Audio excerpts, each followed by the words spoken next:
The Doctor of Pimlico, being the disclosure of a great crime by William Le Queux. Part 2. Chapter 11.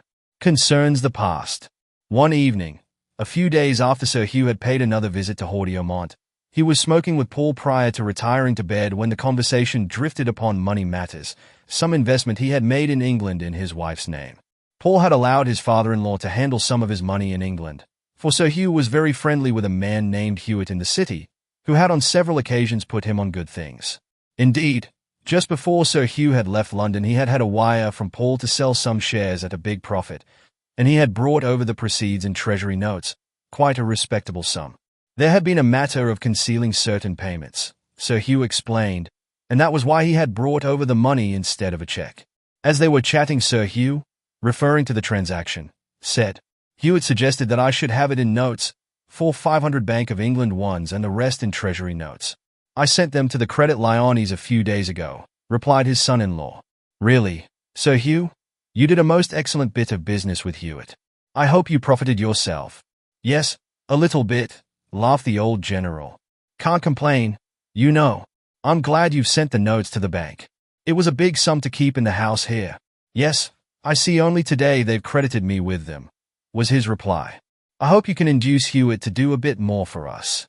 Those aeroplane shares are still going up, I see by the London papers, and they'll continue to do so, my dear Paul," was the reply. "But those Bolivian 4% of yours I'd sell if I were you. They'll never be higher." "You don't think so?" "Hewitt warned me. He told me to tell you. Of course, you're richer than I am, and can afford to keep them. Only I warn you." "Very well," replied the younger man. "When you get back, sell them, will you?" And Sir Hugh promised that he would give instructions to that effect. "Really, my dear Beaupère," Paul said, "you've been an awfully good friend to me. Since I left the army, I've made quite a big sum out of my speculations in London. And mostly paid with English notes?" "Eh?" laughed the elder man. "Yes. Just let me see." And, taking a piece of paper, he sat down at the writing table and made some quick calculations of various sums. Upon one side he placed the money he had invested, and on the other the profits, at last striking a balance at the end. Then he told the general the figure. "Quite good," declared Sir Hugh. "I'm only too glad, my dear Paul, to be of any assistance to you. I fear you are vegetating here, but as long as your wife doesn't mind it, what matters? Blanche loves this country, which is fortunate, seeing that I have this big place to attend to." And as he said this he rose, screwed up the sheet of thin notepaper, and tossed it into the waste-paper basket. The pair separated presently, and Sir Hugh went to his room. He was eager and anxious to get away and return to London, but there was a difficulty. Enid, who had lately taken up amateur theatricals, had accepted an invitation to play in a comedy to be given at General Molin's house in a week's time in aid of the Croix Rouge. Therefore he was compelled to remain on her account. On the following afternoon Blanche drove him in her car through the beautiful Bois de Hermeville, glorious in its autumn gold, down to the quaint old village of Walk, to take 5 o'clock at the chateau with the Countess de Pierrepont, Paul's widowed aunt. Enid had pleaded a headache, but as soon as the car had driven away she roused herself, and, ascending to her room, put on strong country boots and a leather-hemmed golf skirt, and, taking a stick, set forth down the high road lined with poplars in the direction of Mars-la-Tour. About a mile from Lerouville she came to the crossroads, the one to the south leading over the hills to Vignoles, while the one to the north joined the highway to Longuyon. For a moment she paused, then turning into the latter road, which at that point was little more than a byway, hurried on until she came to the fringe of a wood, where, upon her approach, a man in dark grey tweeds came forth to meet her with swinging gait. It was Walter Featherstone. He strode quickly in her direction, and when they met he held her small hand in his and for a moment gazed into her dark eyes without uttering a word. "At last," he cried. "I was afraid that you had not received my message, that it might have been intercepted." "I got it early this morning," was her reply, her cheeks flushing with pleasure. "But I was unable to get away before my father and Blanche went out. They pressed me to go with them, so I had to plead a headache." "I am so glad we've met," Featherstone said. "I have been here in the vicinity for days, yet I feared to come near you lest your father should recognize me." "But why are you here?" she inquired, strolling slowly at his side. "I thought you were in London." "I'm seldom in London," he responded. "Nowadays I am constantly on the move. Traveling in search of fresh material for your books, I suppose? I read in a paper the other day that you never describe a place in your stories without first visiting it. If so, you must travel a great deal, the girl remarked. I do, he answered briefly. And very often I travel quickly. But why are you here? For several reasons. The chief being to see you, Enid. For a moment the girl did not reply. This man's movements so often mystified her. He seemed ubiquitous. In one single fortnight he had sent her letters from Paris, Stockholm, Hamburg, Vienna, and Constanza. His huge circle of friends was unequaled. In almost every city on the continent he knew somebody, and he was a perfect encyclopedia of travel. His strange reticence, however, always increased the mystery surrounding him. Those vague whispers concerning him had reached her ears, and she often wondered whether half she heard concerning him was true. If a man prefers not to speak of himself or of his doings, his enemies will soon invent some tale of their own. And thus it was in Walter's case. Men had uttered foul calumnies concerning him merely because they believed him to be eccentric and unsociable. But Enid Olibar, though she somehow held him in suspicion, nevertheless liked him. In certain moods he possessed that dash and devil-may-care air which pleases most women, providing the man is a cosmopolitan. He was ever courteous, ever solicitous for her welfare. She had known he loved her ever since they had first met. Indeed, has he not told her so? As they walked together down that grass-grown byway through the wood, where the brown leaves were floating down with every gust, she glanced into his pale, dark, serious face and wondered. In her nostrils was the autumn perfume of the woods, and as they strode forward in silence a rabbit scuttled from their path. You are, no doubt, surprised that I am here, he commenced at last. But it is in your interests, Enid. In my interests, she echoed. Why? Regarding the secret relations between your stepfather and Dr. Weirmarsh, he answered. That same question we've discussed before, she said. The doctor is attending to his practice in Pimlico. He does not concern us here. I fear that he does, was Featherstone's quiet response. That man holds your stepfather's future in his hand. How can he? By the same force by which he holds that indescribable influence over you. You believe, then, that he possesses some occult power. Not at all. His power is the power which every evil man possesses. And as far as my observation goes, I can detect that Sir Hugh has fallen into some trap which has been cunningly prepared for him. Enid gasped and her countenance blanched. You believe, then, that those consultations I have had with the doctor are at his own instigation? Most certainly. Sir Hugh hates Weirmarsh. But, fearing exposure, he must obey the fellow's will. But cannot you discover the truth? Asked the girl eagerly. Cannot we free my stepfather? He's such a dear old fellow, and is always so good and kind to my mother and myself. That is exactly my object in asking you to meet me here, Enid, said the novelist, his countenance still thoughtful and serious. How can I assist? She asked quickly. Only explain, and I will act upon any suggestion you may make. You can assist by giving me answers to certain questions, was his slow reply. The inquiry was delicate and difficult to pursue without arousing the girl's suspicions as to the exact situation and the hideous scandal in progress. What do you wish to know? She asked in some surprise, for she saw by his countenance that he was deeply in earnest. Well, he said, with some little hesitation, glancing at her pale, handsome face as he walked by her side, I fear you may think me too inquisitive, that the questions I'm going to ask are out of sheer curiosity. I shall not if by replying I can assist my stepfather to escape from that man's thraldom. He was silent for a moment. Then he said slowly, I think Sir Hugh was in command of a big training camp in Norfolk early in the war, was he not? Yes. I went with him, and we stayed for about 3 months at the King's Head at Beccles. And during the time you were at the King's Head, did the doctor ever visit Sir Hugh? Yes. The doctor stayed several times at the Royal at Lowestoft. We both motored over on several occasions and dined with him. Dr. Weirmarsh was not well, so he had gone to the East Coast for a change, and he also came over to Beccles to see your stepfather. Yes, twice, or perhaps 3 times. One evening after dinner, I remember, they left the hotel and went for a long walk together. I recollect it well, for I had been out all day and had a bad headache. Therefore, the doctor went along to the chemist's on his way out and ordered me a draught. You took it? Yes, and I went to sleep almost immediately, and did not wake up till very late next morning, she replied. You recollect, too, a certain man named Bellairs? Ah, yes, she sighed. How very sad it was.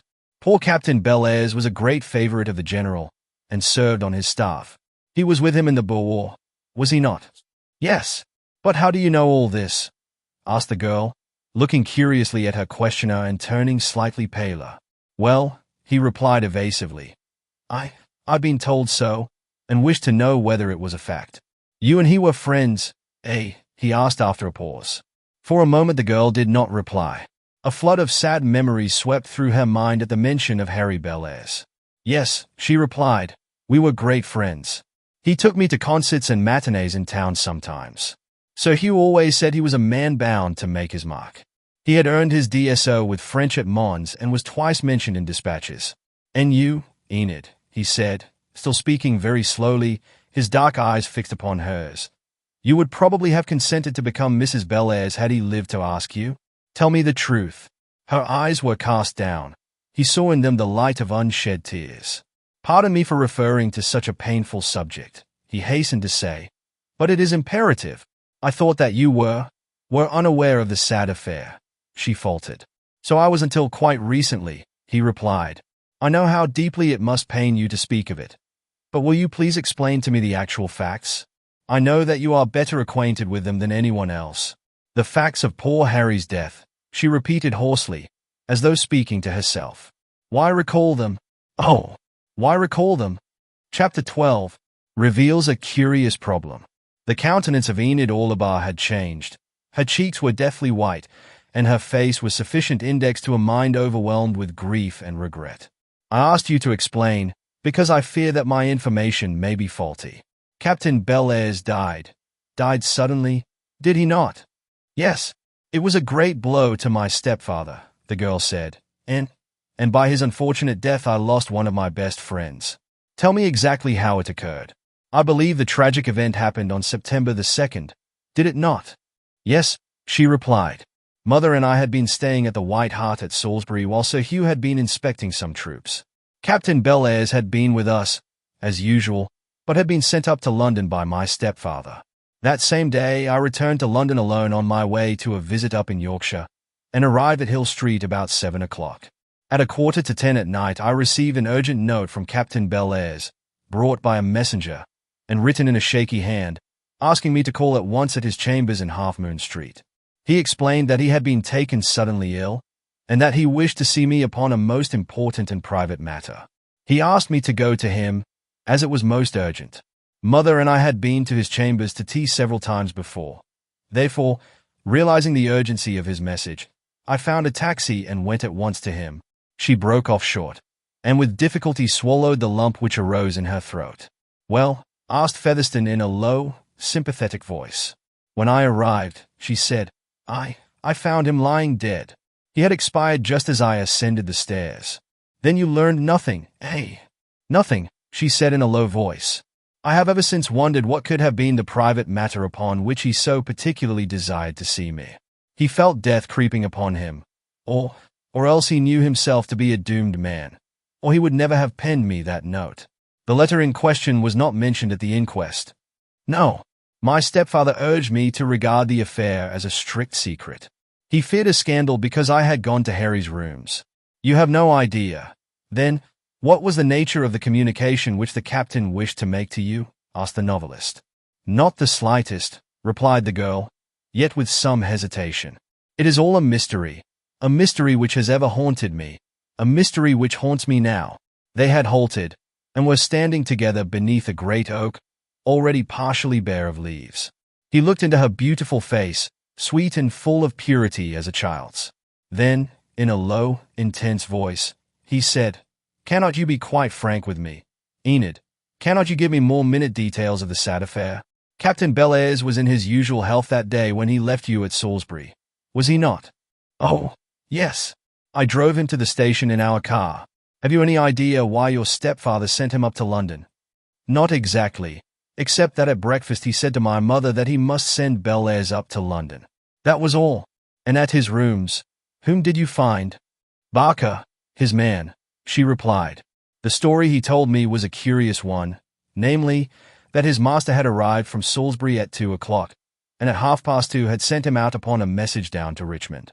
On his return, a little after 5, he found his master absent, but the place smelt strongly of perfume, which seemed to point to the fact that the captain had had a lady visitor. He had no actual proof of that, exclaimed Featherstone, interrupting. I think not. He surmised it from the fact that his master disliked scent, even in his toilet soap. Again, upon the table in the hall, Barker's quick eye noticed a small white feather. This he showed me, and it was evidently from a feather boa. In the fire grate a letter had been burnt. These two facts had aroused the manservant's curiosity. What time did the captain return?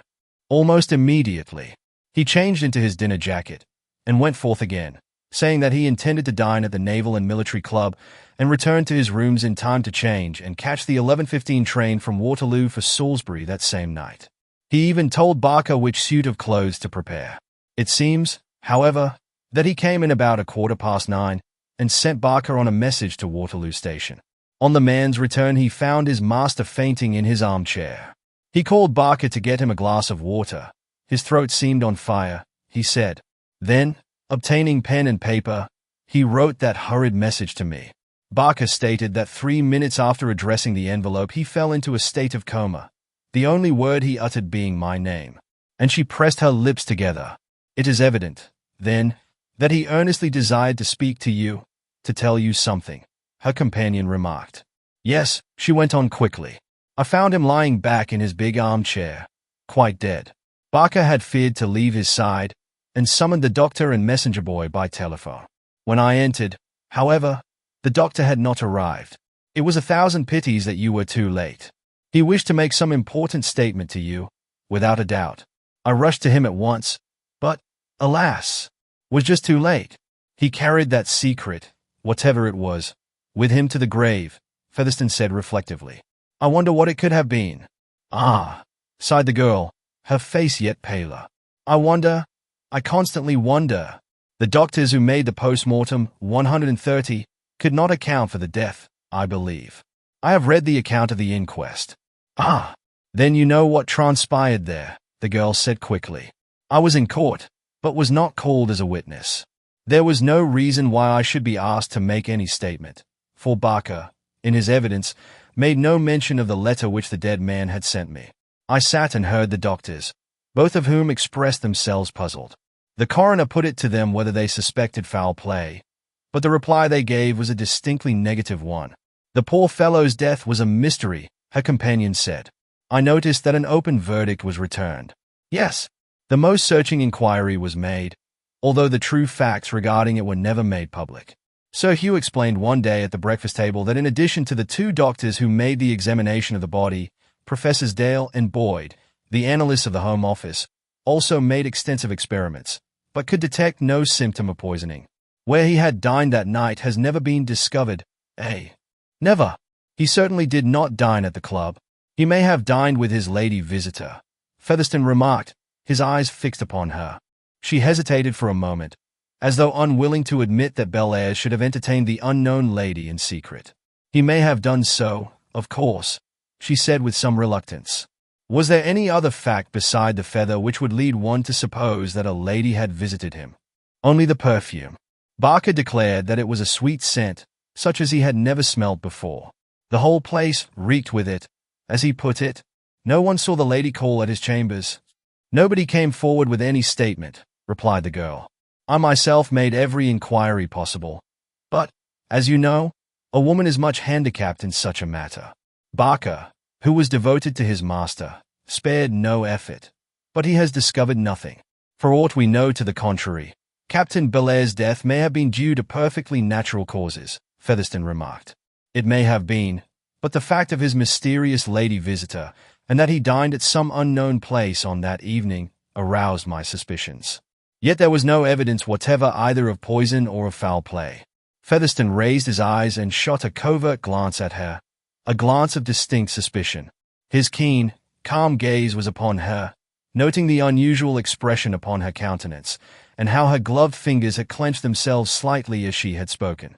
Was she telling him all that she knew concerning the extraordinary affair? That was the question which had arisen at that moment within his mind. He had perused carefully the cold, formal reports which had appeared in the newspapers concerning the sudden death of Captain Henry Bellairs, and had read suspicion between the lines, as only one versed in mysteries of crime could read. Were not such mysteries the basis of his profession? He had been first attracted by it as a possible plot for a novel, but, on investigation, had discovered, to his surprise, that Bellairs had been Sir Hugh's trusted secretary and the friend of Enid Orlebar. The poor fellow had died in a manner both sudden and mysterious, as a good many persons die annually. To the outside world there was no suspicion whatever of foul play.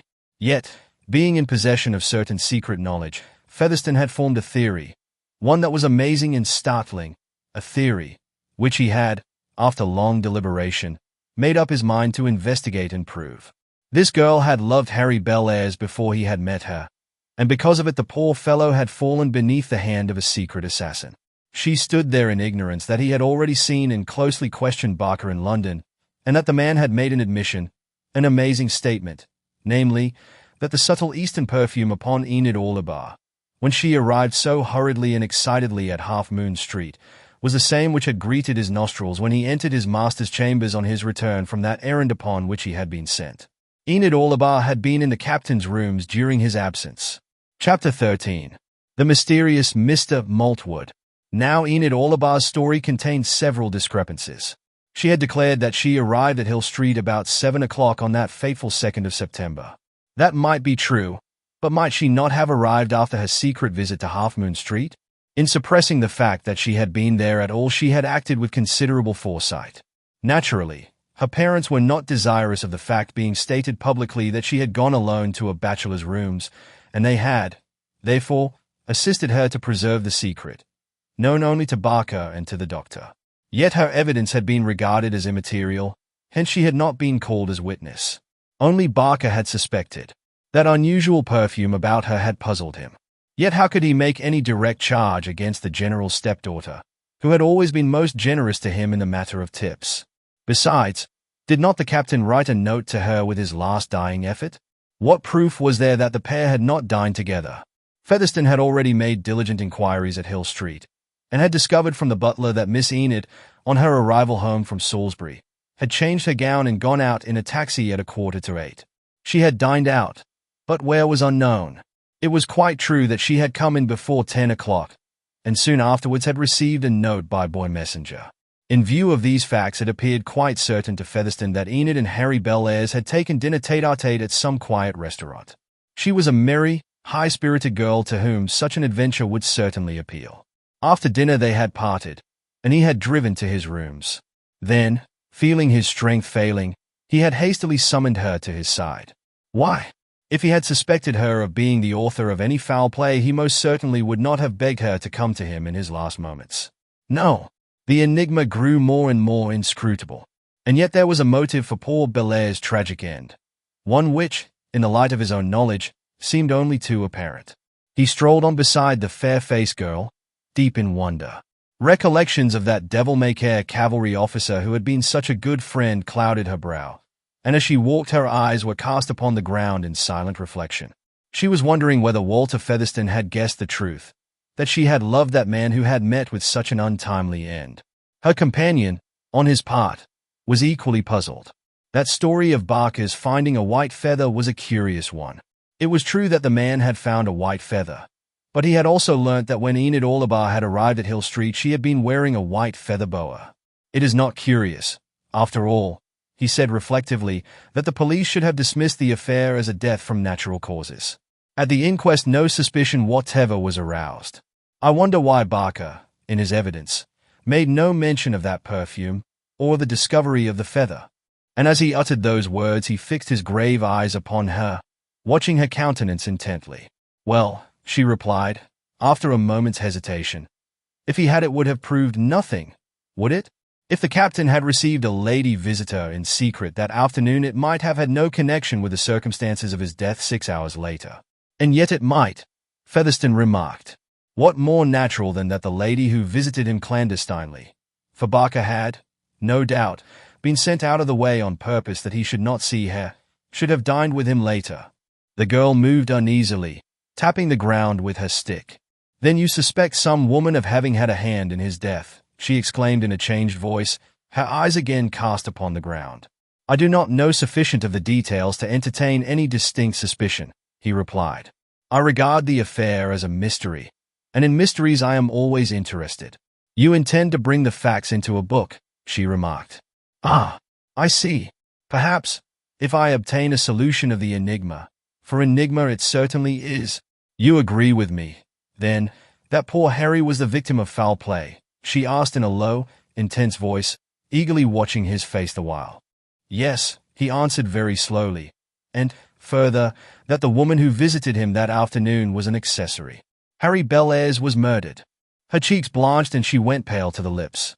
He saw the sudden change in her, and realized what a supreme effort she was making to betray no undue alarm. But the effect of his cold, calm words had been almost electrical. He watched her countenance slowly flushing, but pretended not to notice her confusion. And so he walked on at her side, full of wonderment. How much did she know? Why, indeed, had Harry Bellairs fallen the victim of a secret assassin?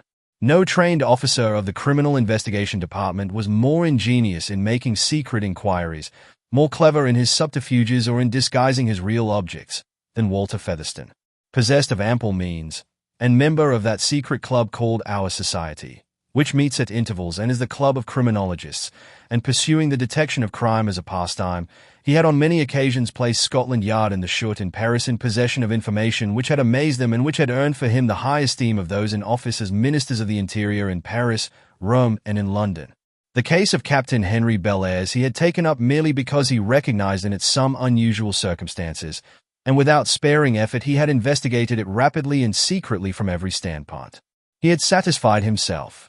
Certain knowledge that he had was not possessed by any officer at Scotland Yard, and only by reason of that secret knowledge had he been able to arrive at the definite conclusion that there had been a strong motive for the captain's death, and that if he had been secretly poisoned, which seemed to be the case, in spite of the analyst's evidence, then he had been poisoned by the velvet hand of a woman. Walter Featherstone was ever regretting his inability to put any of the confidential information he acquired into his books. "If I could only write half the truth of what I know, people would declare it to be fiction," he had often assured intimate friends. And those friends had pondered and wondered to what he referred. He wrote of crime, weaving those wonderful romances which held breathless his readers in every corner of the globe, and describing criminals and life's undercurrents with such fidelity that even criminals themselves had expressed wonder as to how and whence he obtained his accurate information. But the public were in ignorance that, in his character of Mr. Maltwood, he pursued a strange profession, one which was fraught with more romance and excitement than any other calling a man could adopt. In comparison with his life, that of a detective was really a tame one. While such success had he obtained that in a certain important official circle in London he was held in highest esteem and frequently called into consultation. Walter Featherstone, the quiet, reticent novelist, was entirely different from the gay, devil-may-care Maltwood, the accomplished linguist, thoroughgoing cosmopolitan and constant traveler, the easygoing man of means known in society in every European capital. Because of this, his few friends who were aware of his dual personality were puzzled. At the girl's side he strode on along the road which still led through the wood, the road over which every evening rumbled the old post-diligence on its way through the quaint old town of Eton to the railway at Spincourt. On that very road a battalion of Uhlans had been annihilated almost to a man at the outbreak of the Great War. Every metre they trod was historic ground which had been contested against the legions of the Crown Prince's army. For some time neither spoke. At last Walter asked, "Your stepfather has been up to the fortress with Monsieur Le Pontois, I suppose?" "Yes, once or twice," was her reply, eager to change the subject. "Of course, to a soldier, fortifications and such-like things are always of interest. I saw them walking up to the fortress together the other day," he remarked with a casual air. "What?" she asked quickly. "Have you been here before?"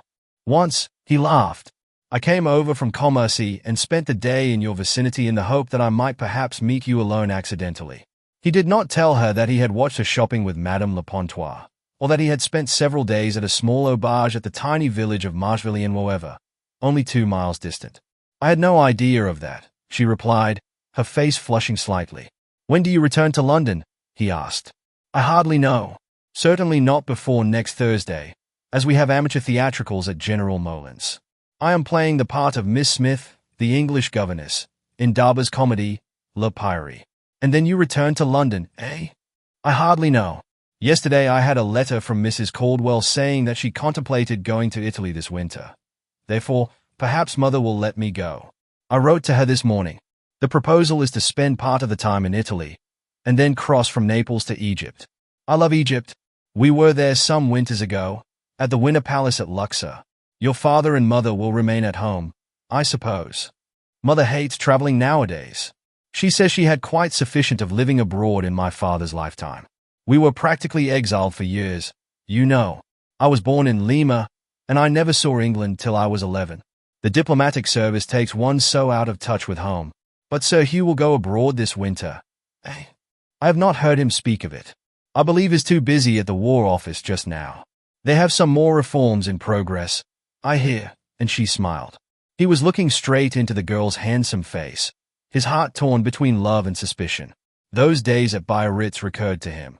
How he would watch for her and go and meet her down towards Grande Plage, till, by degrees, it had become to both the most natural thing in the world. On those rare evenings when they did not meet, the girl was conscious of a little feeling of disappointment which she was too shy to own, even to her own heart. Walter Featherstone owned it freely enough.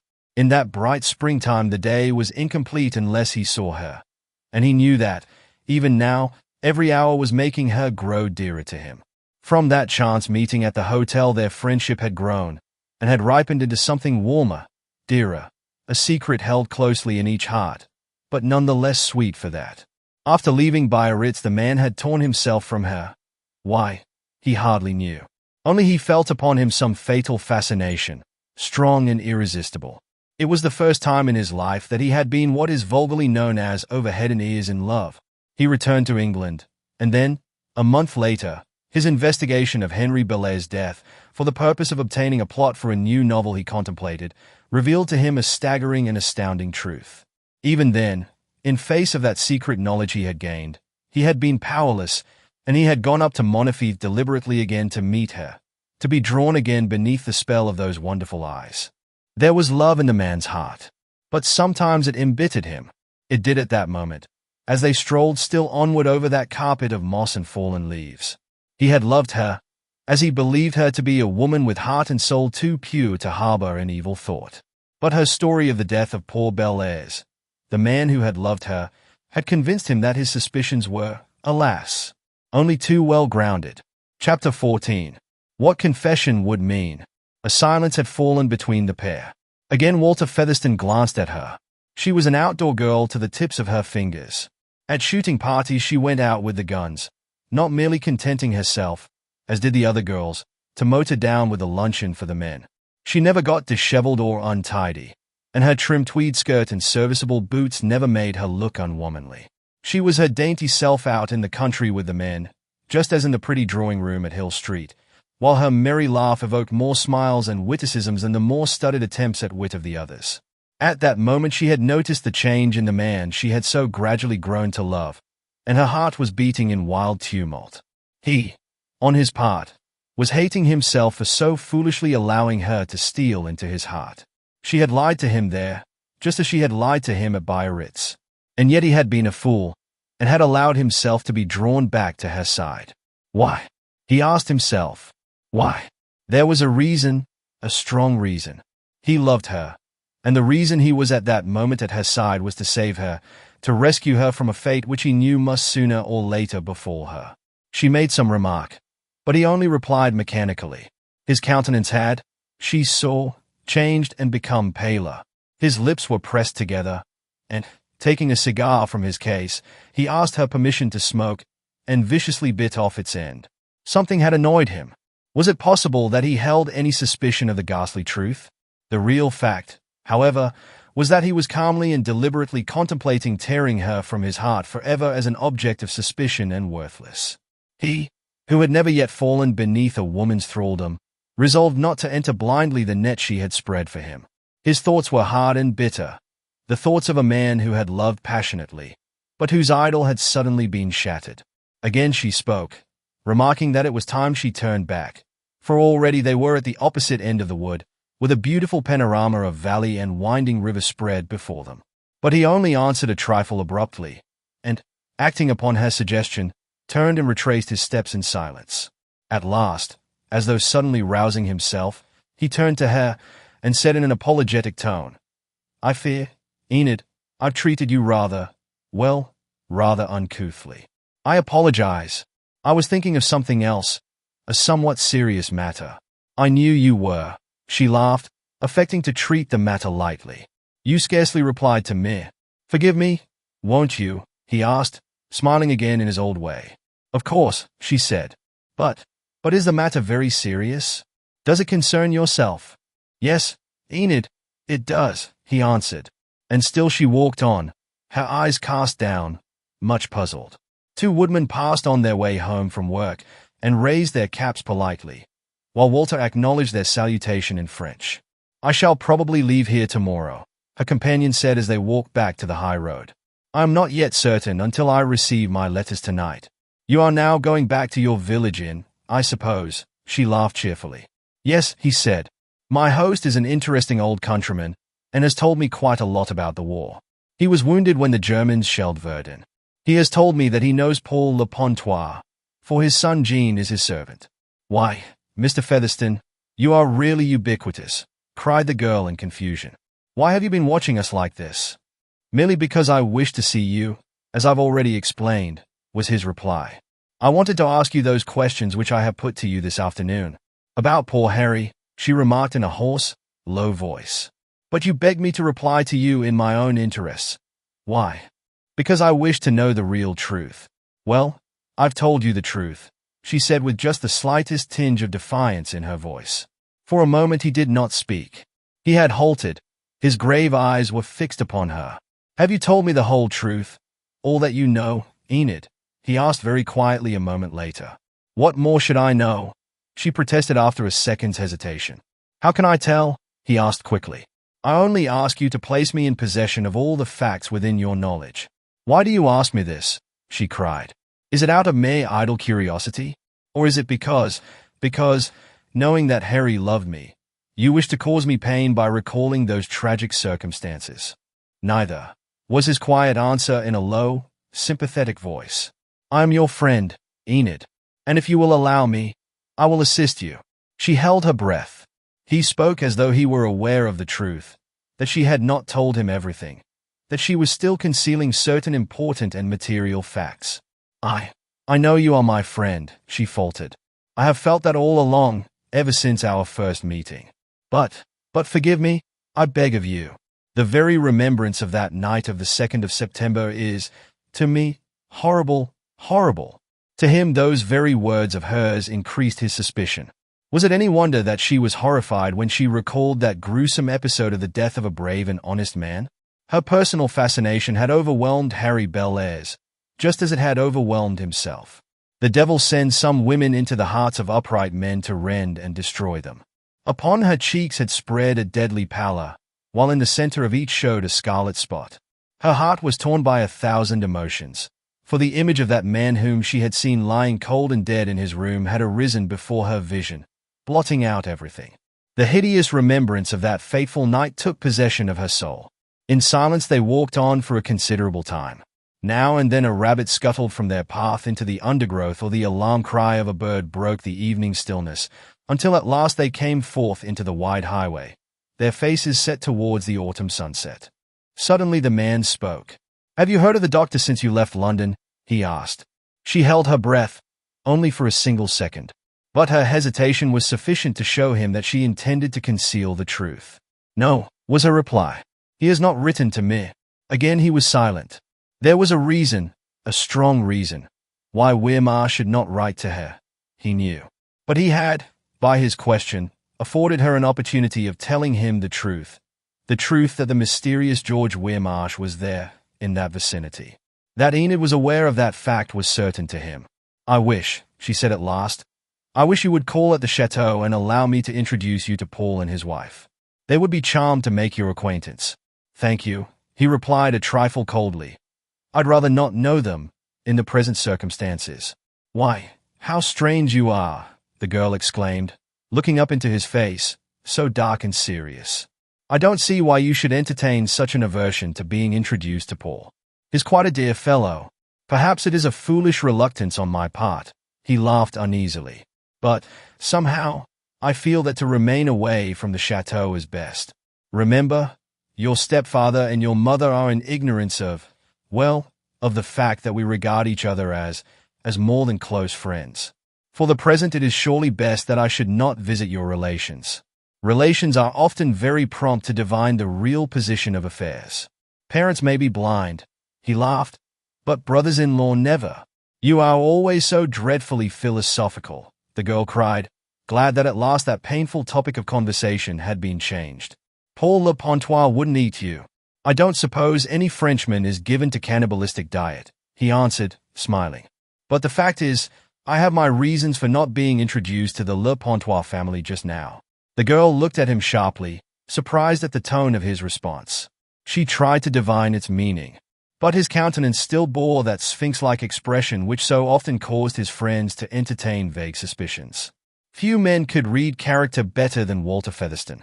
To him the minds of most men and women he met were as an open book. To a marvelous degree had he cultivated his power of reading the inner working of the mind by the expression in the eyes and on the faces of even those hard-headed diplomats and men of business whom, in his second character of Mr. Maltwood, he so frequently met. Few men or women could tell him a deliberate lie without its instant detection. Most shrewd men possess that power to a greater or less degree, a power that can be developed by painstaking application and practice. Enid asked her companion when they were to meet again. "At least let me see you before you go from here," she said. "I know what a rapid traveler you always are." "Yes," he sighed. "I'm often compelled to make quick journeys from one part of the continent to the other. I am a constant traveler. Too constant, perhaps, for I've nowadays grown very world-weary and restless." "Well," she exclaimed, "if you will not come to the chateau, where shall we meet?" "I will write to you," he replied. "At this moment my movements are most uncertain.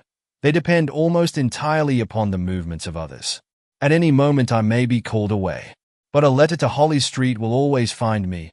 You know." He seemed unusually serious and strangely preoccupied, she thought. She noticed, too, that he had flung away his half-consumed cigar in impatience, and that he had rubbed his chin with his left hand, a habit of his when puzzled. At the crossroads where the leafless poplars ran in straight lines towards the village of Fressens, a big red motorcar passed them at a tearing pace, and in it Enid recognized General Moulin. Featherstone, although an ardent motorist himself, cursed the driver under his breath for bespattering them with mud. Then, with a word of apology to his charming companion, he held her gloved hand for a moment in his. Their parting was not prolonged. The man's lips were thin and hard, for his resolve was firm. This girl whom he had grown to love, who was the very sunshine of his strange, adventurous life, was, he had at last realized, unworthy. If he was to live, if the future was to have hope and joy for him, he must tear her out of his life. Therefore he bade her adieu, refusing to give her any tryst for the morrow. "It is all so uncertain," he repeated. "You will write to me in London if you do not hear from me, won't you?" She nodded, but scarce a word, save a murmured farewell, escaped her dry lips. He was changed, sadly changed, she knew. She turned from him with overflowing heart, stifling her tears, but with a veritable volcano of emotion within her young breast.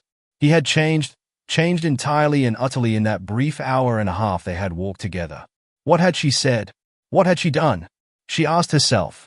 Forward she went blindly with the blood-red light of the glorious sunset full in her hard-set face, the great fortress-crowned hills looming up before her, a barrier between herself and the beyond. They looked gray, dark, mysterious as her own future. She glanced back, but he had turned upon his heel, and she now saw his retreating figure swinging along the straight, broad highway. Why had he treated her thus? Was it possible, she reflected, that he had actually become aware of the ghastly truth? Had he divined it? If he has, she cried aloud in an agony of soul, then no wonder, indeed, that he has cast me from his life as a criminal, as a woman to be avoided as the plague, that he has said goodbye to me forever. Her lips trembled, and the corners of her pretty mouth hardened. She turned again to watch the man's disappearing figure. I would go back, she cried in despair. Back to him, and beg his forgiveness upon my knees. I love him better than my life. Yet to crave forgiveness would be to confess, to tell all I know, the whole awful truth. And I can't do that. No, never. God help me. I can't do that. And bursting into a flood of hot tears, she stood rigid, her small hands clenched, still watching him until he disappeared from her sight around the bend of the road. No, she murmured in a low, hoarse voice, still speaking to herself, confession would mean death. Rather than admit the truth, I would take my own life. I would kill myself. Yes, face death freely and willingly, rather than he, the man I love so well, should learn Sir Hugh's disgraceful secret. Chapter 15. Three Gentlemen from Paris. Gaston Darbo's comedy, Le Pyrie, had been played to a large audience assembled in one of the bigger rooms of the long whitewashed artillery barracks outside Ronvaux, where General Moulin had his official residence. The humorous piece had been applauded to the echo, the audience consisting for the most part of military officers in uniform and their wives and daughters, with a sprinkling of the better-class civilians from the various chateaux in the neighborhood, together with 2 or 3 aristocratic parties from Longuyon, Spincourt, and other places. The honors of the evening had fallen to the young English girl who had played the amusing part of the demure governess, Miss Smith, pronounced by the others Miss Smith. Enid was passionately fond of dramatic art, and belonged to an amateur club in London. Among those present were the author of the piece himself, a dark young man with smooth hair parted in the center and wearing an exaggerated black cravat. When the curtain fell, the audience rose to chatter and comment, and were a long time before they dispersed. Paul Le Pontois waited for Enid, Sir Hugh accompanying Blanche and little Ninette home in the hired brougham. As the party had a long distance to go, some 12 kilometers, General Moulin had lent Le Pontois his motorcar, which now stood awaiting him with glaring headlights in the barrack square. As the hall emptied, Paul glanced around him while awaiting Enid. On the walls the French tricolour was everywhere displayed, the revered drapeau under which he had so gallantly and nobly served against the Huns. He presented a spruce appearance in his smart, well-cut evening coat, with a red button of the Légion d'honneur in his lapel, and to the ladies who wished him bonsoir as they filed out he drew his heels together and bowed gallantly. Outside, the night was cloudy and overcast.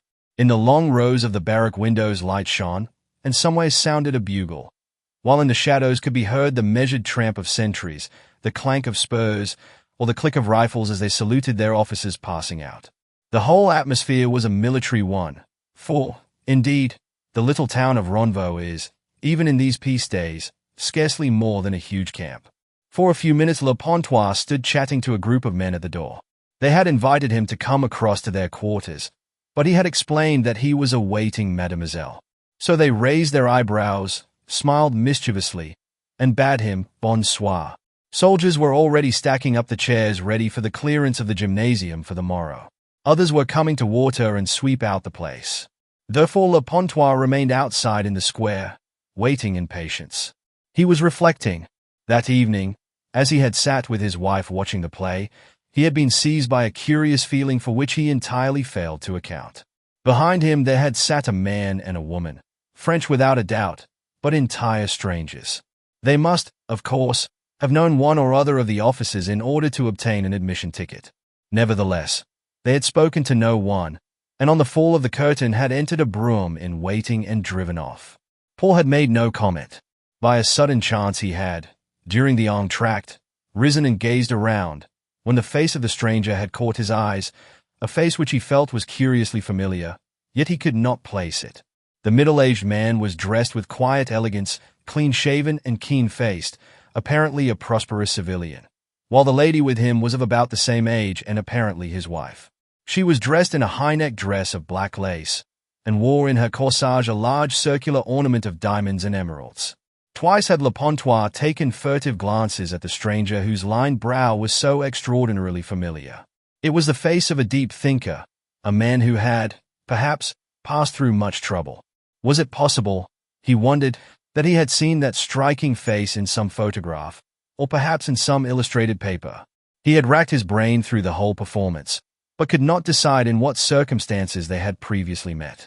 From time to time the stranger had joined with the audience in their hearty laughter, or applauded as vociferously as the others, his companion being equally amused at the quaint sayings of the demure Miss Smith.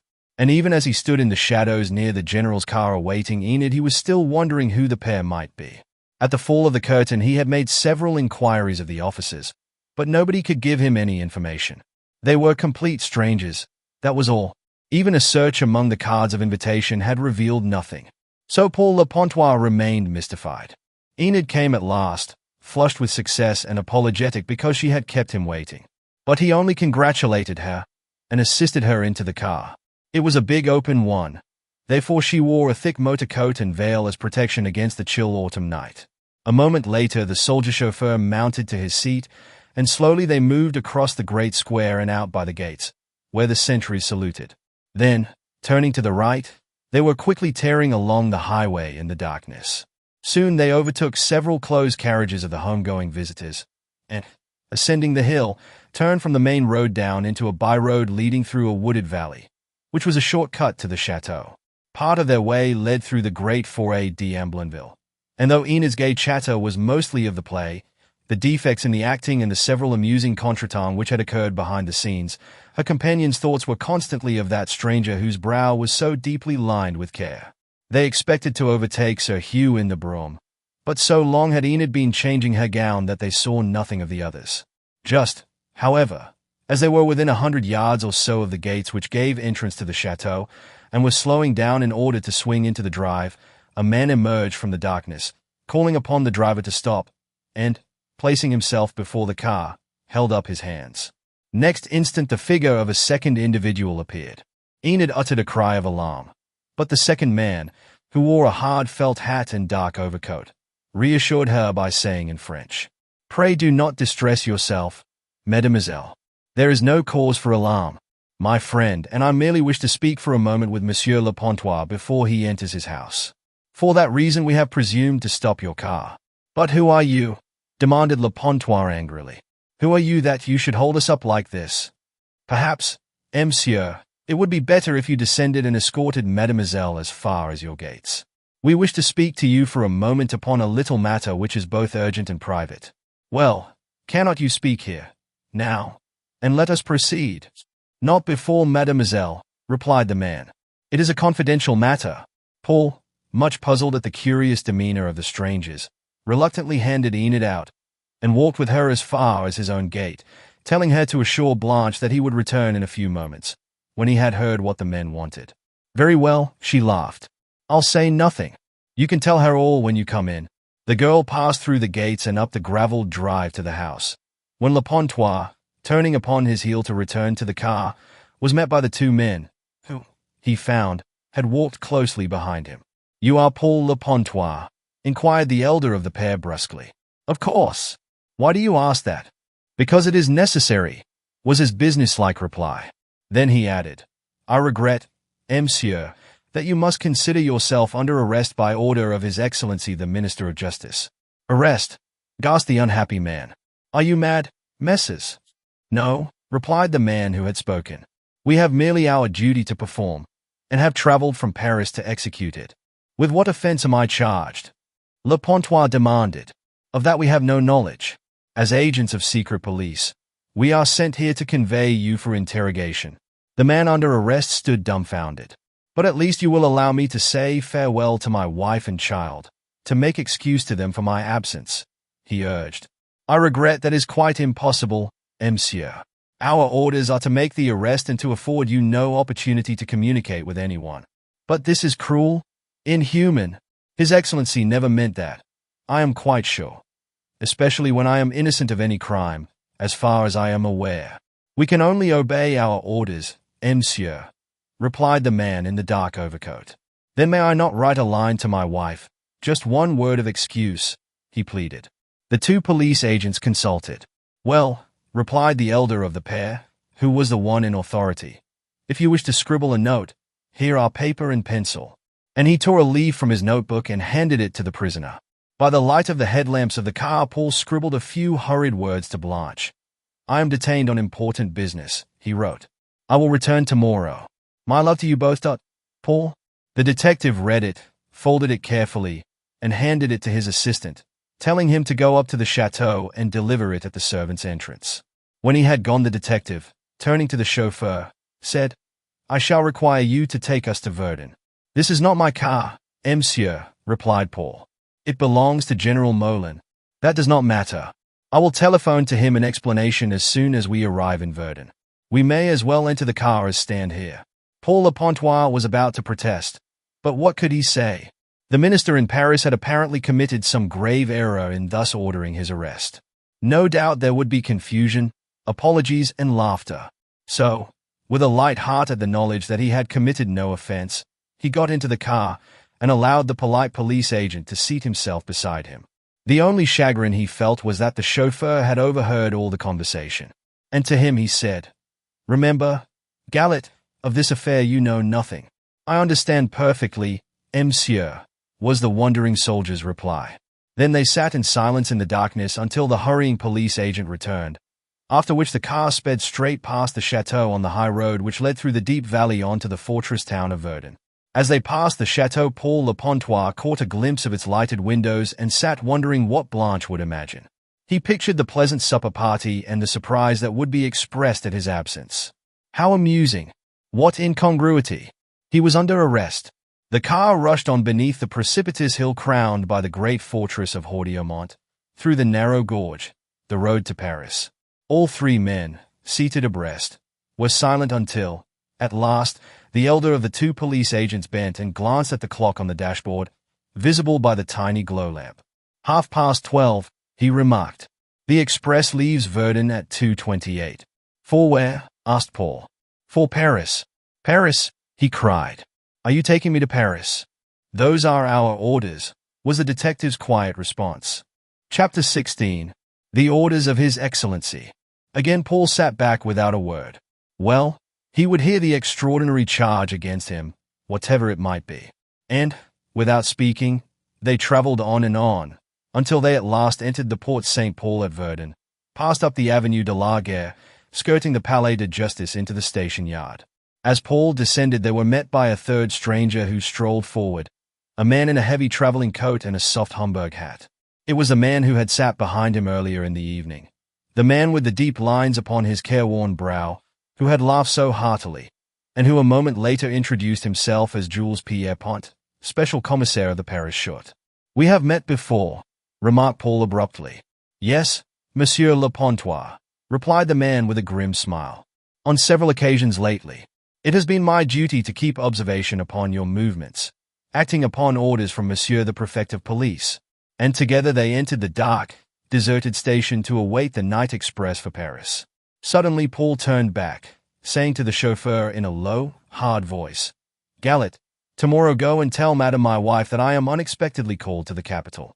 Tell her that I will write to her. But, at all hazards, do not let her know the truth that I am under arrest," he added hoarsely. "That is understood, monsieur," replied the man, saluting. "Neither Madame nor anyone else shall know why you have left for Paris. I rely upon you," were Paul's parting words, and, turning upon his heel, he accompanied the three men who were in waiting. Half an hour later, he sat in a second-class compartment of the Paris Rapide with the three keen-eyed men who had so swiftly effected his arrest. It was apparent to him now that the reason he had recognized Pierrepont was because that man had maintained vigilant, yet unobtrusive, observation upon him during several of the preceding days, keeping near him in all sorts of ingenious guises and making inquiries concerning him, inquiries instituted for some unexplained cause by the Paris police. Bitterly he smiled to himself as he gazed upon the faces of his three companions, hard and deep-shadowed beneath the uncertain light. Presently he made some inquiry of Jules Pierrepont, who had now assumed commandership of the party, as to the reason of his arrest. "I regret, Monsieur Le Pontois," replied the quiet, affable man, "His Excellency does not give us reasons. We obey orders, that is all." "But surely there is still, even after the war, justice in France," cried Paul in dismay. "There must be some good reason. One cannot be thus arrested as a criminal without some charge against him. In my case, a false one." All three men had heard prisoners declare their innocence many times before, therefore they merely nodded assent. It was their usual habit. "There is, of course, some charge," remarked Pierrepont. But no doubt Monsieur has a perfect answer to it. When I know what it is, replied Paul between his teeth, then I shall meet it bravely and demand compensation for this outrageous arrest. He held his breath, for, with a sinking heart, he realized for the first time the very fact of a serious allegation being made against him by some enemy. If mud is thrown, some of it always sticks. What had all his enthusiasm in life profited him? Nothing. He bit his lip when he reflected. You have some idea of what is alleged against me, Messrs. The unhappy man exclaimed presently, as a roaring train emerged from a long tunnel. I see it in your faces. Indeed, you would not have taken the precaution, which you did at the moment of my arrest, of searching me to find firearms. You suspected that I might make an attempt to take my life. Merely our habit, replied Pierrepont with a slight smile. The charge is a grave one. Will you not admit that? Probably it is, or we should not all three have been sent to bring you to Paris, remarked one of the trio. You have had access to my dossier. I feel sure you have, monsieur, Paul said, addressing Pierrepont. Ah, you are in error. Monsieur le Minister does not afford me that privilege. I am but the servant of the chute, and no one regrets more than myself the painful duty I have been compelled to perform tonight. I assure you, Monsieur le Pontois, that I entertain much regret that I have been compelled to drag you away from your home and family thus, to Paris. No apology is needed, mon ami, Paul exclaimed quickly, well aware that the detective was merely obeying instructions. I understand your position perfectly. Then, glancing round at his companions, he added, You may sleep in peace, Messrs. I give you my word of honor that I will not attempt to escape. Why, indeed, should I? I have committed no wrong. One of the men had pulled out a well-worn notebook and was with difficulty writing down the prisoner's words, to be put in evidence against him. Le Pontois realized that. Therefore his mouth closed with a snap, and, leaning back in the center of the carriage, he closed his eyes, not to sleep, but to think. Before leaving Verdun he had seen Pierrepont enter the telegraph bureau, to dispatch a message to the chute, without a doubt. They already knew in Paris that he was under arrest, but at his home they were, happily, still in ignorance. Poor Blanche was asleep, no doubt. By that time, he thought, calm in the belief that he had been delayed and would be home in the early hours. The fact that he was actually under arrest he regarded with more humor than seriousness, feeling that in the morning explanations would be made and the blunder rectified. No more honorable or upright man was there in France than Paul Le Pontois, and this order from the chute had held him utterly speechless and astounded. So he sat there hour after hour as the rapide roared westward, until it halted at the great echoing station of Chalons, where all four entered the buffet and hastily swallowed their café au lait.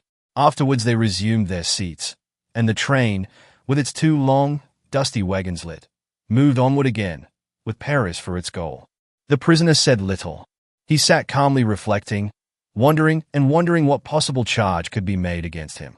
He had enemies, as every man had, he knew, but he was not aware of anyone who could make an allegation of a character sufficiently grave to warrant his arrest. Why had it been forbidden that he should wish Blanche farewell? There was some reason for that.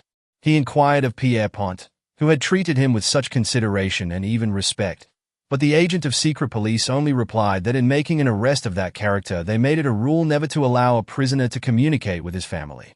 There are several reasons for it, he explained. One is that very often the prisoner will make a statement to his wife which he will afterwards greatly regret. Again, prisoners have been known to whisper to their wives secret instructions, to order the destruction of papers before we can make a domiciliary visit, or, But you surely will not make a domiciliary visit to my house, cried Paul, interrupting. The men exchanged glances. At present we cannot tell, Pierrepont replied. It depends upon what instructions we receive. Do you usually make searches? Asked the prisoner, with visions of his own home being desecrated and ransacked. Yes, we generally do, the commissaire of police admitted. As I have explained, it is for that reason we do not allow a prisoner's wife to know that he is under arrest. But such an action is abominable, cried Le Pontois angrily. That my house should be turned upside down and searched as though I were a common thief, a forger, or a coiner is beyond toleration. I shall demand full inquiry. My friend Carlier shall put an interpellation in the chamber. Monsieur le Minister acts upon his own discretion, the detective replied coldly. and by so doing sometimes ruins the prospects and the lives of some of our best men," blurted forth the angry prisoner.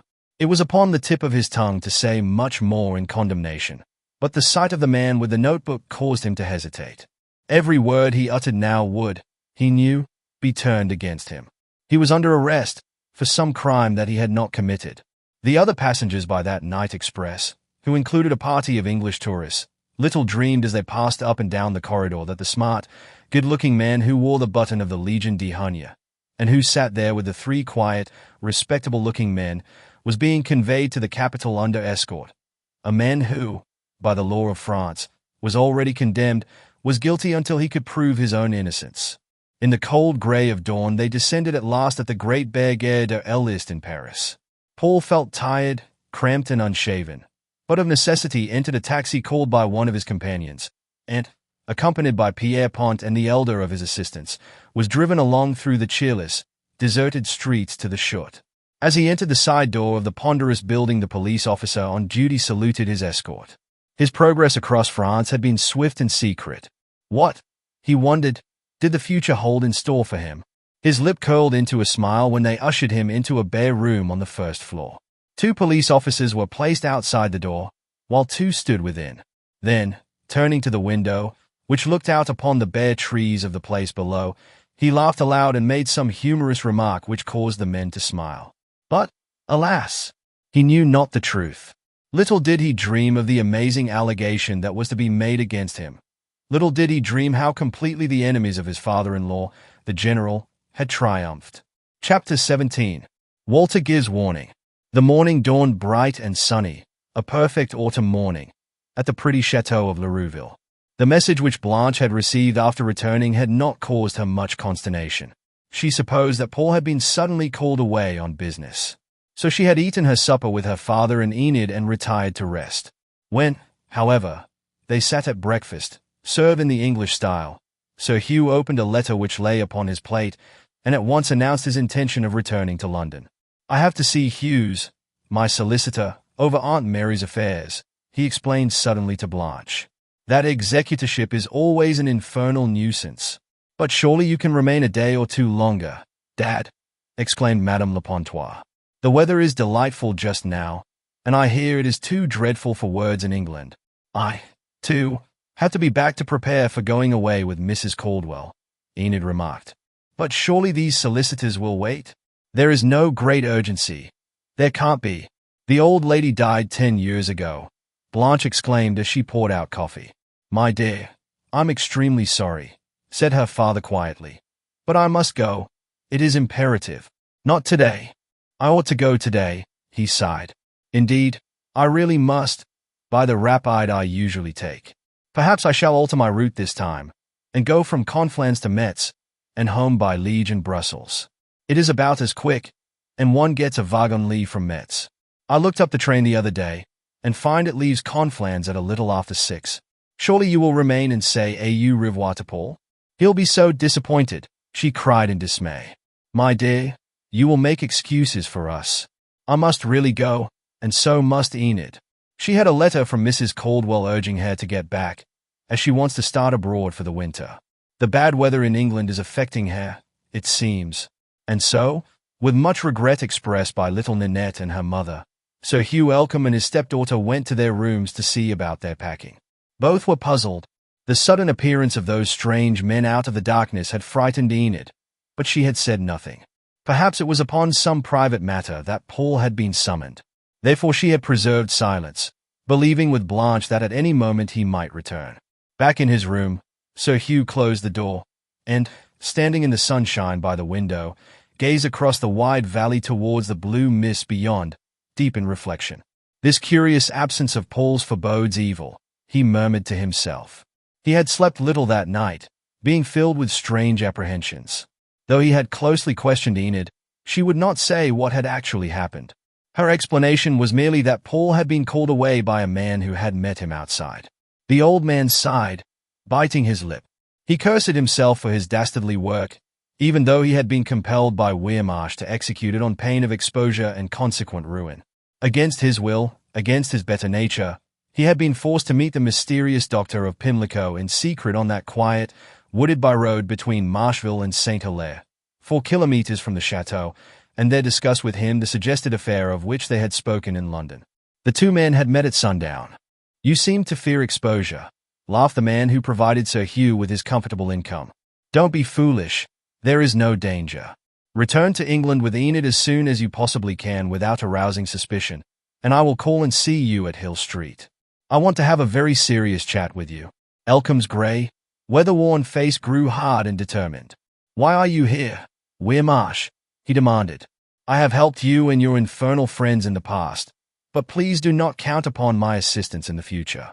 Remember that from today our friendship is entirely at an end."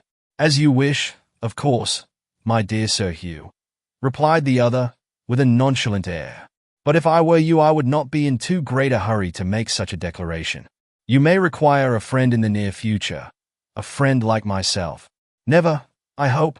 "Never," snapped the old general. "Very well," replied the doctor, who, with a shrug of his shoulders, wished his friend a cold adieu and, turning, strode away. As Sir Hugh stood alone by the window that morning, he recalled every incident of that hateful interview, every word that had fallen from the lips of the man who seemed to be as ingenious and resourceful as Satan himself. His anxiety regarding Paul's sudden absence had caused him to invent an excuse for his own hurried departure. He was not prepared to remain there and witness his dear daughter's grief and humiliation, so he deemed it wiser to get away in safety to England, for he no longer trusted Weirmarsh. Suppose the doctor revealed the actual truth by means of some anonymous communication? As he stood staring blankly across the valley, he heard the hum of an approaching motorcar, and saw that it was General Molin's, being driven by Gallet, the soldier chauffeur. There was no passenger, but the car entered the iron gates and pulled up before the door. A few minutes later, Blanche ran up the stairs and, bursting into her father's room, cried, "Paul has been called suddenly to Paris, Dad. He told Gallet to come this morning and tell me. How strange that he did not come in to get even a valise."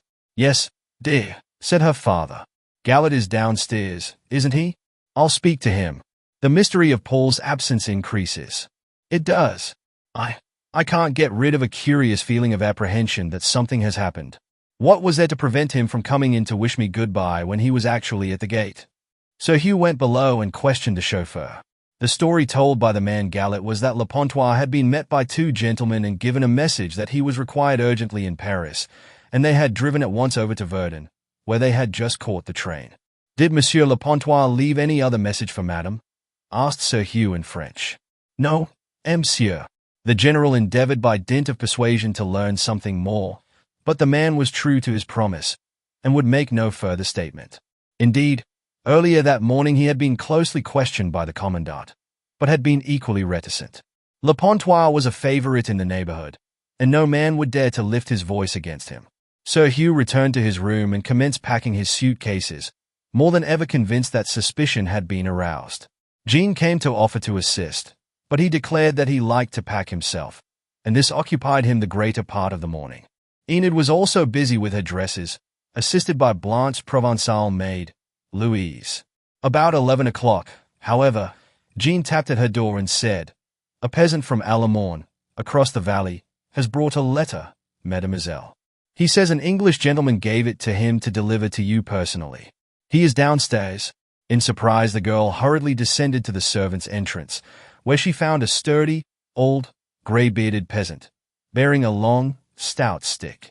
He raised his frayed cap politely and asked whether she were Mademoiselle Orlibar.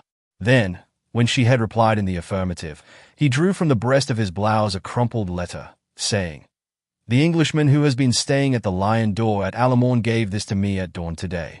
I was to give it only into Mademoiselle's hands." There is no reply. Enid tore open the letter eagerly and found the following words, written hurriedly in pencil in Walter Featherstone's well-known scrawling hand, for a novelist's handwriting is never of the best. "Make excuse and induce your father to leave Conflans-Johnny at once for Metz, traveling by Belgium for London. Accompany him. A serious contretemps has occurred which will affect you both if you do not leave immediately on receipt of this. Heed this, I beg of you. And remember, I am still your friend. Walter." For a moment she stood puzzled. "Did the Englishman say there was no reply?" she asked. "Yes, mademoiselle. He left the Lion D'Or just before 8, and drove into Conflans with his luggage." The innkeeper told me that he is returning suddenly to England. He received several telegrams in the night, it appears. You know him, then? Oh yes, mademoiselle. He came there to fish in the Longo, and I have been with him on several occasions. Enid took a piece of cent sous from her purse and gave it to the old man. Then she returned to her room and, sending Louise below for something, burned Walter's letter in the grate. Afterward she went to her stepfather and suggested that perhaps they might leave Conflans earlier than he had resolved.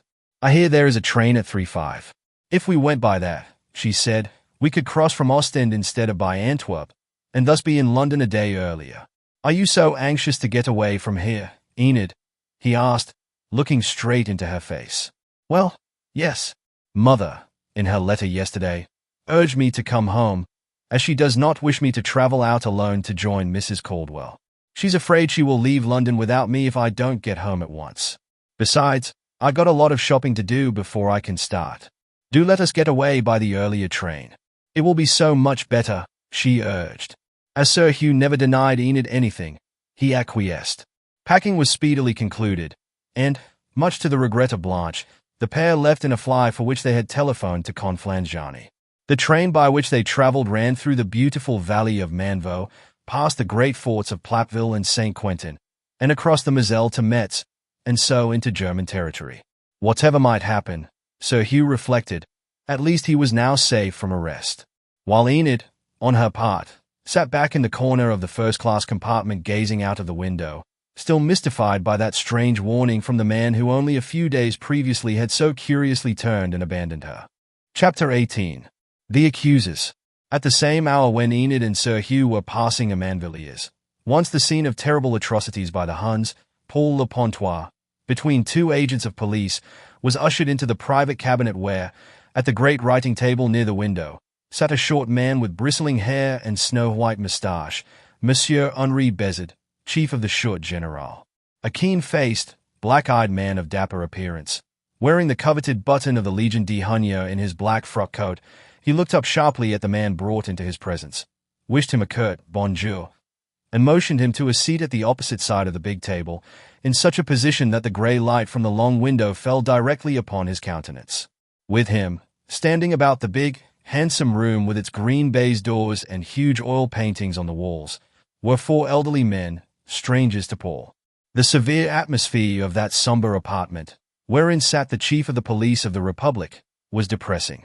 Those present moved noiselessly over the thick Turkey carpet, while the double windows excluded every sound from the busy boulevard below. "Your name," exclaimed the great Bezard sharply, at last raising his eyes from a file of papers before him. "Your name is Paul Robert Le Pontois, son of Paul Le Pontois, rentier of Séverac, Department of Aveyron. During the war you were captain in the 114th Regiment of Artillery, and you now reside with your wife and daughter at the Château of Lerouville. Are those details correct?" "Perfectly, monsieur," replied the man seated with the two police agents standing behind him. He wore his black evening trousers and a brown tweed jacket which one of the detectives had lent him. "You have been placed under arrest by order of the ministry," replied Bezard, speaking in his quick, impetuous way. "I am aware of that, monsieur," was Paul's reply, "but I am in ignorance of the charge against me." "Well," exclaimed Bezard very gravely, again referring to the formidable dossier before him, "the charge brought against you is most serious. It is astounding and disgraceful. Listen, and I will read it. Afterwards we will hear what explanation you have to offer. We are assembled for that purpose." The four other men had taken chairs nearby, while Pierre-Pont was standing at some distance away, with his back to the wood fire. For a second Bezard paused. Then, rubbing his gold pince-nez and adjusting them, he read in a cold, hard voice the following. "The charge alleged against you, Paul Robert Le Pontois, is that upon 4 separate occasions you have placed in circulation forged Bank of England and Treasury notes of England to the extent of nearly 1,000,000 francs. "It's a lie," cried Paul, jumping to his feet, his face aflame. "Before God, I swear it is a lie." "Calm yourself and listen," commanded the great chief of the Chute General sharply.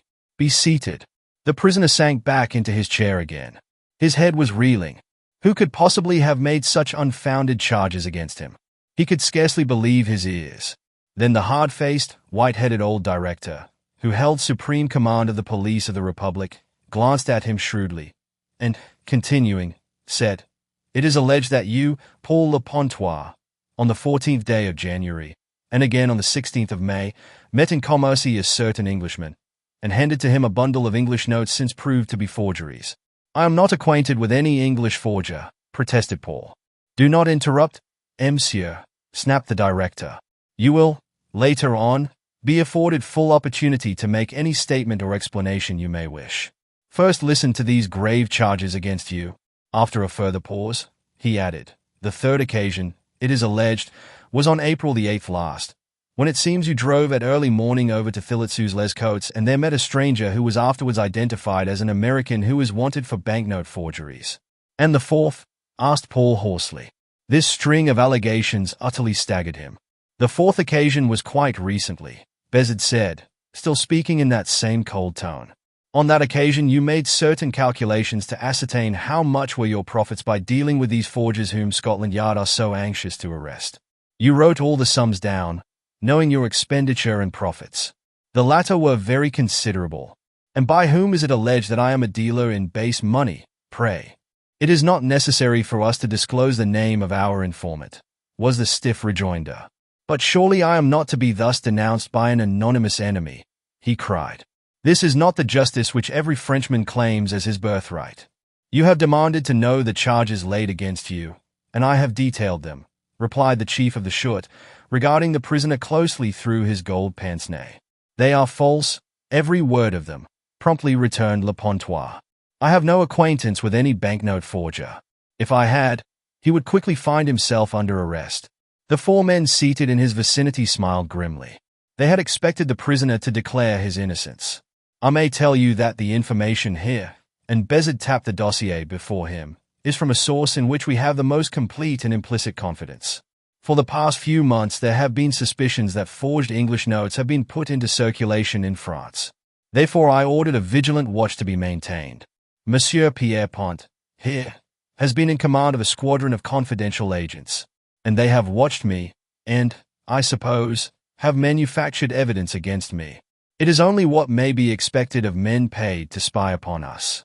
If I am a forger or a friend of forgers, as you allege me to be, then I am unworthy to have served in the uniform of France. But I tell you that the allegations you have just read are lies. Lies, every word of them." And Le Pontois' pale cheeks flushed crimson with anger. "Le Pontois," remarked a tall, thin, elderly commissaire who was present, "it is for you to prove your innocence. The information laid before us is derived from those who have daily watched your movements and reported them. If you can prove to us that it is false, then your innocence may be established." "But I am innocent," he protested. "Therefore I have no fear what charges may be laid against me. They cannot be substantiated. The whole string of allegations is utterly ridiculous." "Eh bien, then let us commence with the first," exclaimed Bezid, again referring to the file of secret reports before him. "On Wednesday, the 14th day of January, you went to Commercy, where, at the Café de la Cloche, you met a certain Belgian who passed under the name of Lelou." "I recollect," cried Le Pontois quickly. "I sold him a horse." "He was a dealer in forged notes," remarked one of the officials, with a faint smile. "Was he a forger, then?" asked Le Pontois in entire surprise. "Yes. He has entered France several times in the guise of a horse dealer," Pierre Pont interrupted. "But I only bought a horse of him," declared the prisoner vehemently. "And you paid for it in English notes, apologizing that you had no other money." "He took them, for he passed them in Belgium into an English bank in Brussels. They were forged. Again, on the 16th of May, you met the man Lelou at the same place," said Bezid. "He had a mare to sell. I tried to buy it for my wife to drive, but he wanted too much. You remained the night at the Hotel de Paris, and saw him again at 9 o'clock next morning." "True. I hoped to strike a bargain with him in the morning, but we could not come to terms." "Regarding the forged English notes you were prepared to sell, eh?" snapped Bezid, with a look of disbelief. "I had nothing to sell," protested Le Pontois, drawing himself up. "Those who have spied upon me have told untruths. But the individual, Lelou, was watched. One of our agents followed him to Brussels, where he went next day to the English bank in the Montagne de la Cour, not with forged notes from me, My dealings with him were in every way honest business transactions. You mean that you received money from him? Eh? I do not deny that. I sold him a horse on the first occasion. He paid me 700 francs for it, and I afterwards purchased one from him.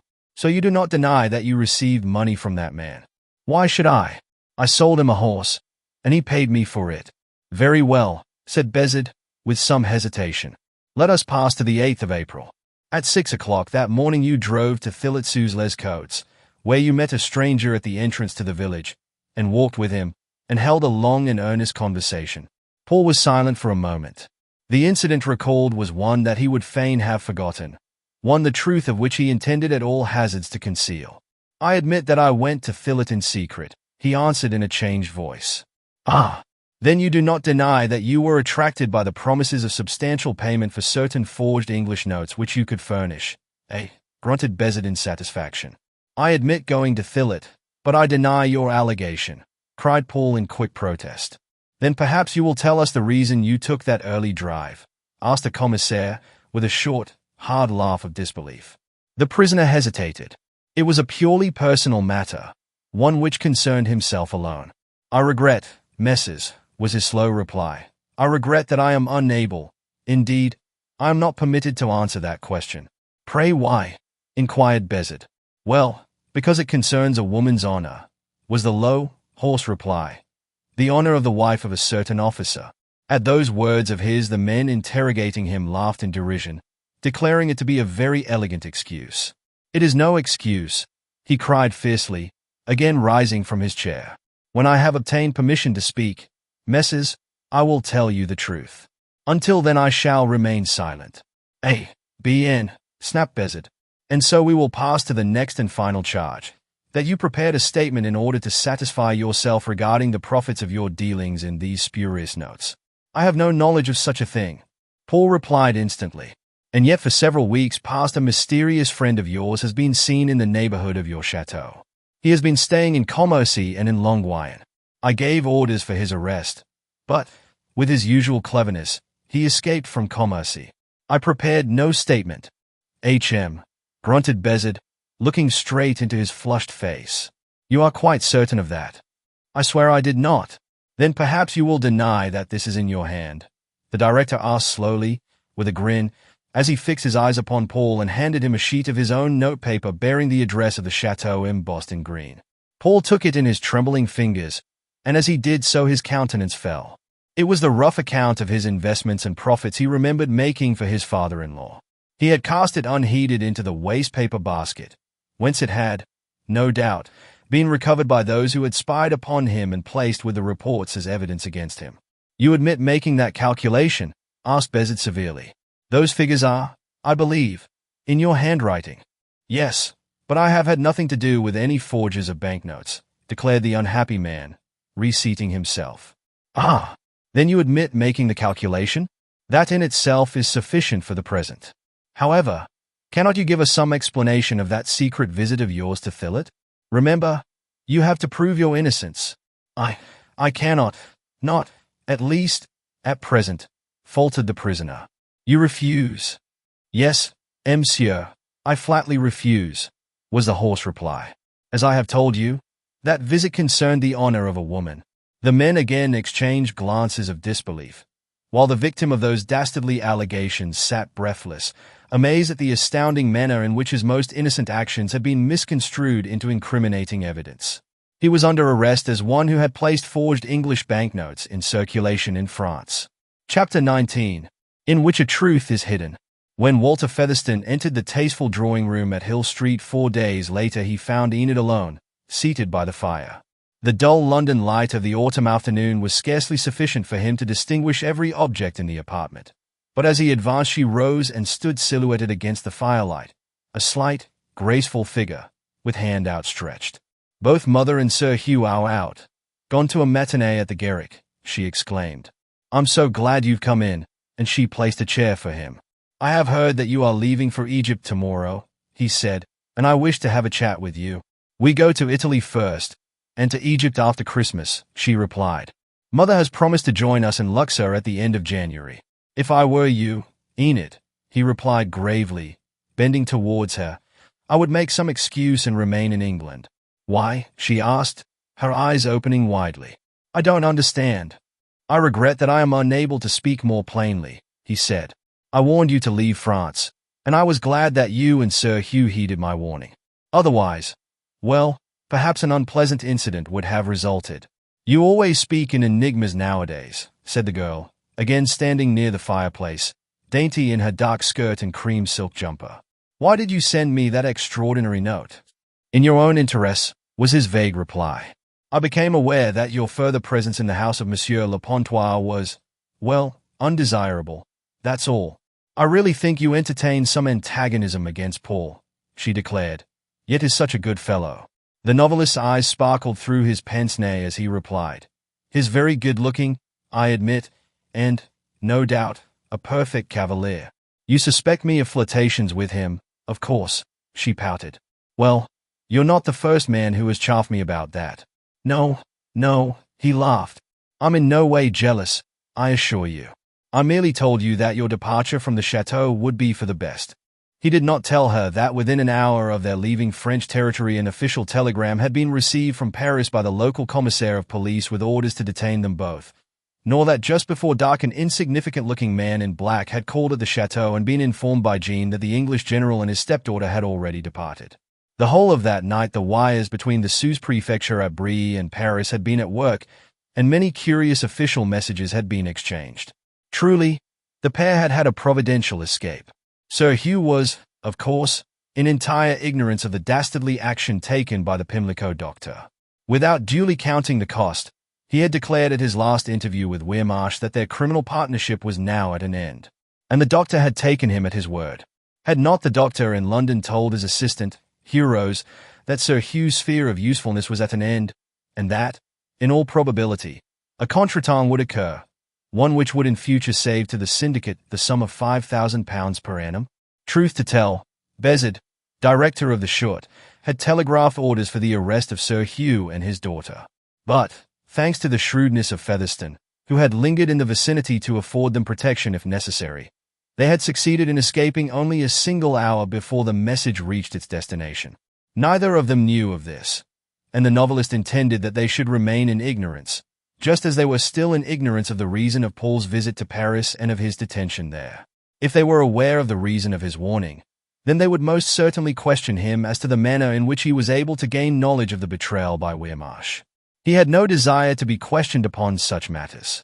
The motives of his action, always swift, full of shrewd foresight, and often in disregard of his own personal safety, were known alone to himself and to Scotland Yard.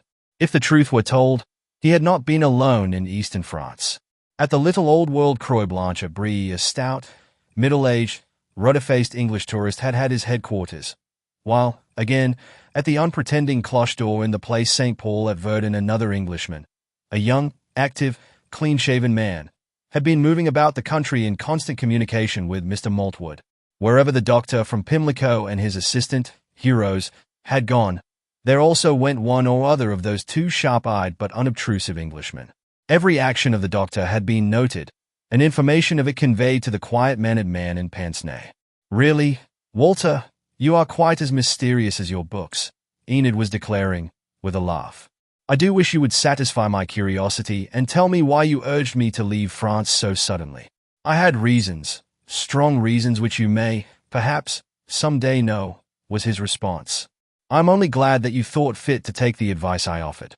This afternoon I have called to give you further advice, namely, to remain in England, at least for the present.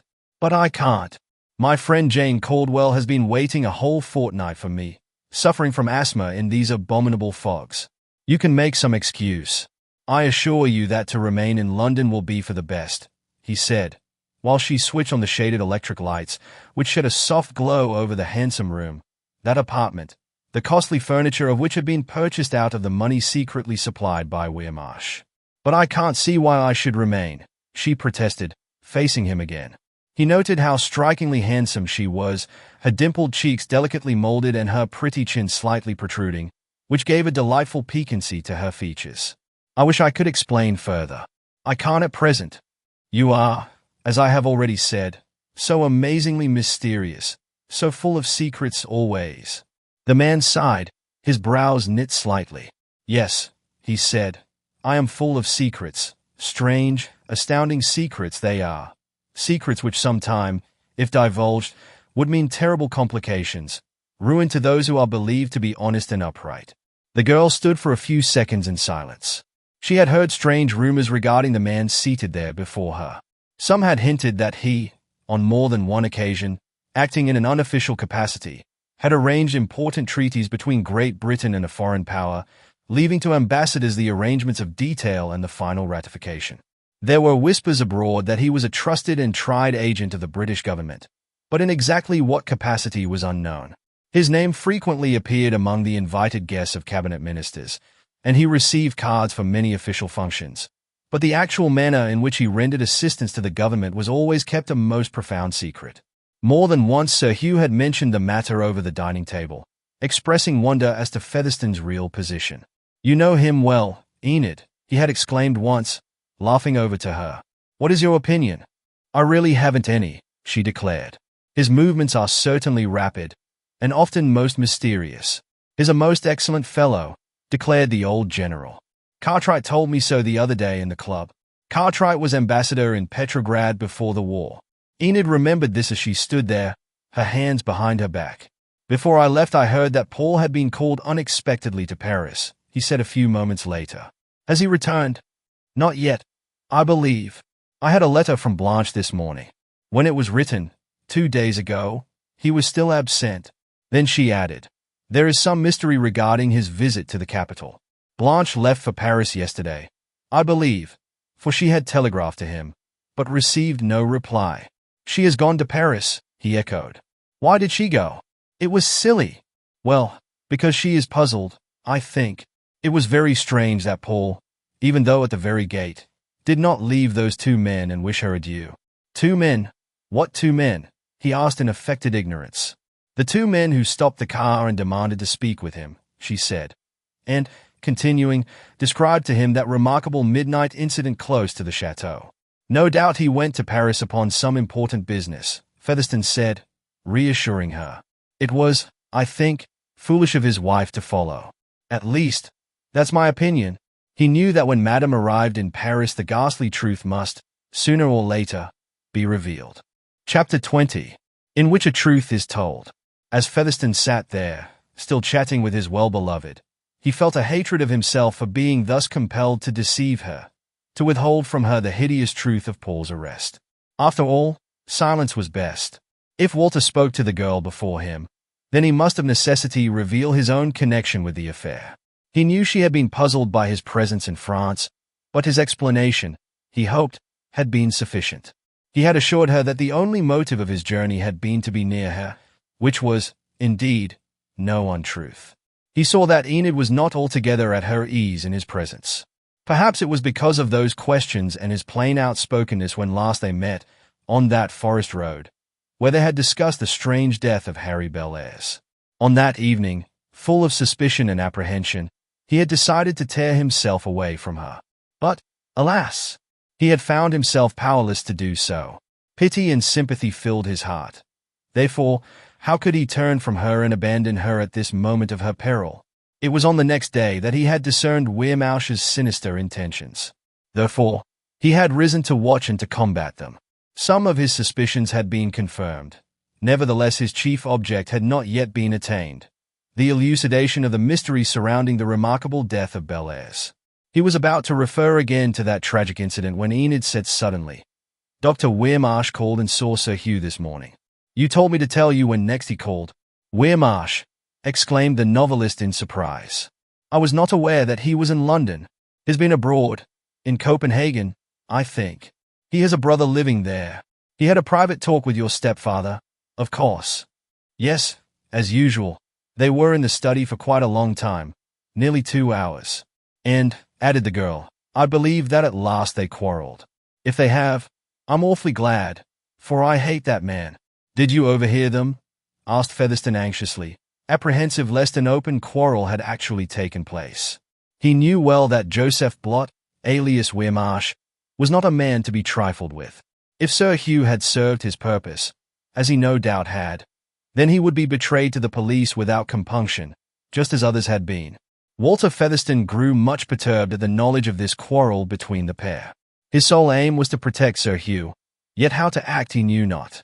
"You did not actually hear any of the words spoken, I suppose?" he inquired of Enid.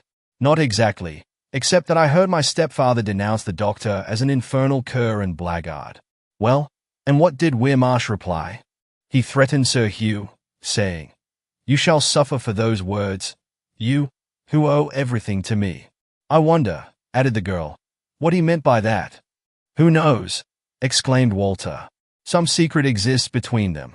You told me that you suspected it long ago." "And I do," she said, lowering her voice. "That man holds Sir Hugh in the hollow of his hand. Of that I'm sure. I have noticed after each of the doctor's visits how pale and thoughtful he always is." "Have you tried to learn the reason of it all?" inquired the novelist quietly, his gaze fixed upon her. "I have," she replied, with slight hesitation. Walter Featherstone contemplated in silence the fine cat's eye and diamond ring upon his finger, a ring sent him long ago by an anonymous admirer of his books, which he had ever since worn as a mascot. At one moment he held this girl in distinct suspicion. At the next, however, he realized her peril and resolved to stand by her as her champion. Did he really and honestly love her?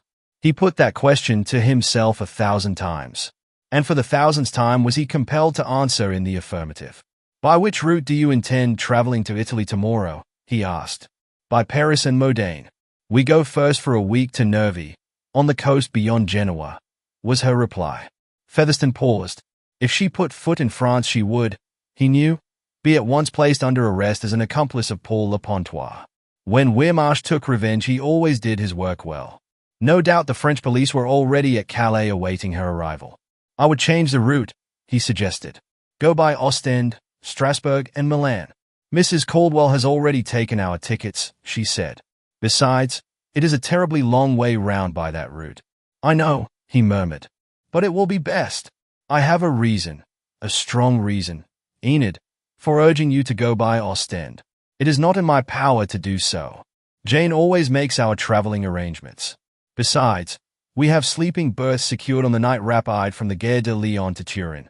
I will see Mrs. Caldwell and get her tickets changed," he said. "Do you understand, Enid? There are reasons, very strong reasons, why you should not travel across France." "No, I don't," declared the girl. "You are mysterious again. Why don't you be open with me and give me your reasons for this suggestion?" "I would most willingly, if I could," he answered. "Unfortunately, I cannot. I don't think Mrs. Caldwell will travel by the roundabout route which you suggest merely because you have a whim that we should not cross France," she remarked, looking straight at him. "If you enter France a disaster will happen, depend upon it," he said, speaking very slowly, his eyes fixed upon her. "Are you a prophet?" the girl asked. "Can you prophesy dreadful things to happen to us?" "I do in this case," he said firmly. "Therefore, take my advice and do not court disaster." "Can't you be more explicit?" she asked, much puzzled by his strange words. "No," he answered, shaking his head. "I cannot. I only forewarn you of what must happen. Therefore, I beg of you to take my advice and travel by the alternative route, if you really must go to Italy." She turned towards the fire and, fixing her gaze upon the flames, remained for a few moments in thought, one neat foot upon the marble curb.